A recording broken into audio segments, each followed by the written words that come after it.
Hey y'all, this is Allison. I was hanging out at my beachy space to craft, and I am doing day 22 of Christy's Beautiful Life 30 Days of Sketches. Let's take a look at that sketch. It is a fabulous scrap buster because it is simply strips of paper going across the page, and I think it's super adaptable to different sizes of photos or number of photos. So I went in and dug out some pink scraps and some blue scraps because those are the primary colors in the predominant colors in the photos, and it's of my daughter and her best buddy from preschool, Tristan. So here I'm taking these, some of them are super old, some of them are newer scraps, and I'm just creating strips across the page.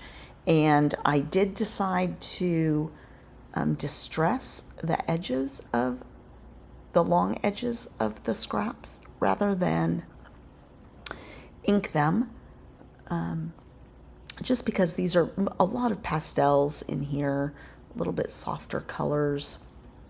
So I don't necessarily need the ink, but I think that adding that distress sort of... Sorry about that, guys. Somebody probably walked by the back of my fence. So some of these were not long enough to do a full, 10-inch strip or 11-inch strip. So I cut them into 2 strips so that I could... they were wider, so I'm just making it, and I'm going to hide that seam underneath the photo. Likewise, if I had something that was super short, I could just have the end stick out and make sure it's in the middle where my photo is going to cover the gap. So, like I said, a great stash buster for scraps. You could do this using border strips if you wanted, though I was not fussy about how wide any of my strips were. Some of them are, if I cut them, I was cutting them maybe at 3/4 of an inch, 1.25 inches. Some of them are 1.5 inches. I wanted them sort of random, and I didn't really mind. I like the variation, and I wasn't too fussy about how wide. And I'm just building top and bottom. I'm not necessarily alternating pink, blue, but I am trying to make sure that there's contrast between each layer.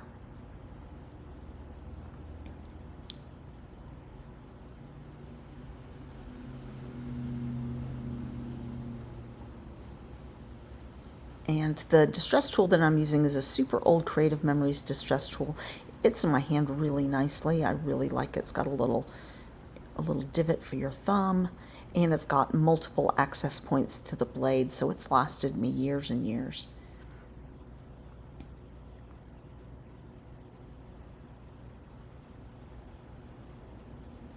Here we go. And I'm just setting them down and then trimming them when I think it looks okay. Just sort of trying to randomize. Now, one of these, I'm going to mat my photos, I think. Maybe I don't mat my photos. I may just leave them. I have to make a circle for the title. That's what the sketch had, and so I'm going to use this blue paper, but I hadn't used it elsewhere on the page yet.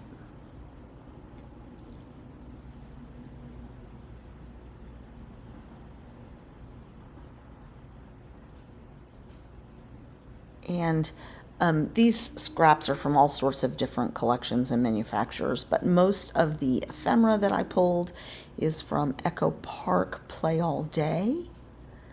And I just picked the ones that weren't too girly. that had some blue and some white in it. Now I am trying to make sure that the photos are not obscuring the ends of the strips, and I do have to, I think, move one of those strips a little wider.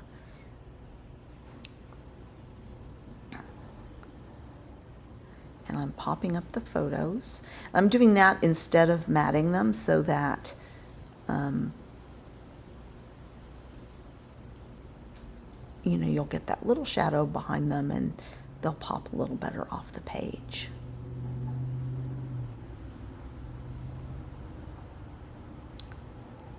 Now see, that's stressing me out that it's not showing, so I'm just scooting it over and nobody's going to see that seam.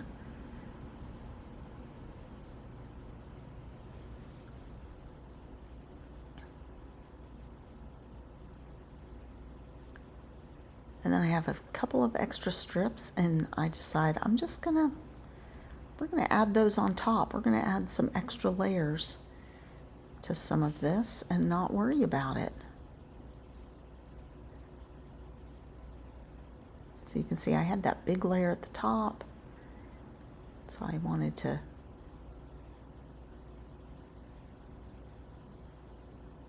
differentiate that a bit.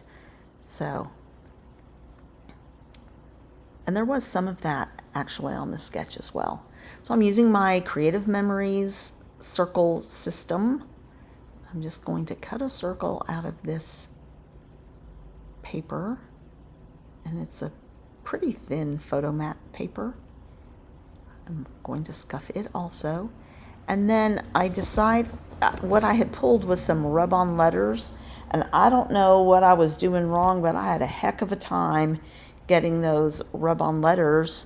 They're Billet Boulevard. They should have worked really well, but maybe it's because I was on this mat, which has a little give.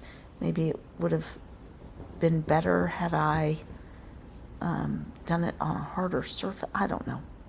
If you have any advice for me for rub-ons, I struggle.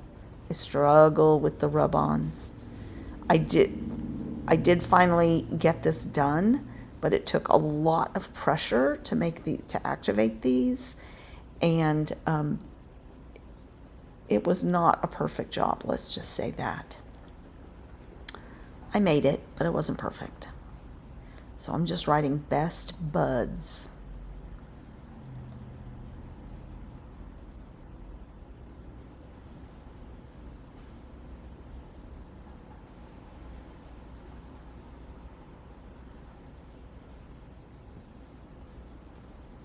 So I'm not taking the risk of rubbing them off without cutting them. So here you can see I started and I sped this up greatly, but I could not get it to come off. I didn't know what I was doing. I was using a wooden popsicle stick. I mean, I finally got it, but it was a little bit of a struggle bus.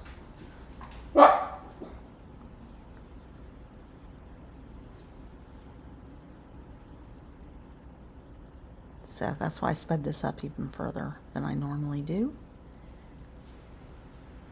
But you can see I'm going to town on this.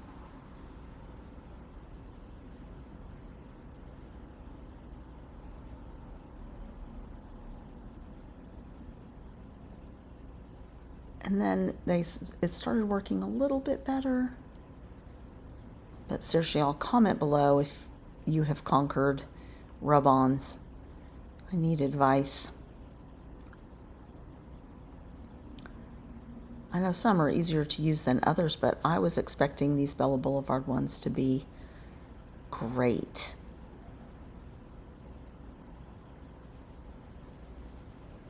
And I wasn't worried about this being perfectly aligned and centered and all of that.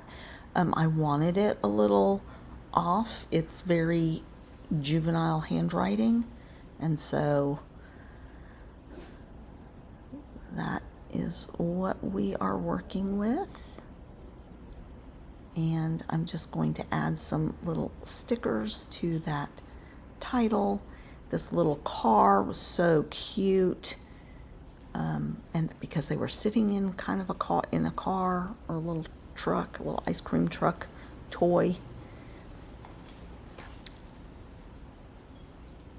This was after a field trip. This was lunch with their preschool class on a field trip. And they got a little playtime. So these are some of the ephemera that I had pulled. I end up not using quite all of them, but I did have these buttons, which I really like for a childlike layout. And I have that dark blue border sticker, which I'm going to go ahead and add. Their shirts are dark blue, so I'm okay with that. And some of the labels I pulled were dark blue, so just getting that on the page. And then I also have these adhesive brads from Play All Day. And that's what I'm going to use, I think, instead of enamel dots. So this page came together pretty fast, even with all the scuffing of the strips and stuff like that. And once again, I really recommend this layout if you want to use up some scraps. Please give this video a thumbs up and come on back to MySpace to Craft for more layouts and lots more out of this world scrapbooking and crafting. Thanks a lot, you guys.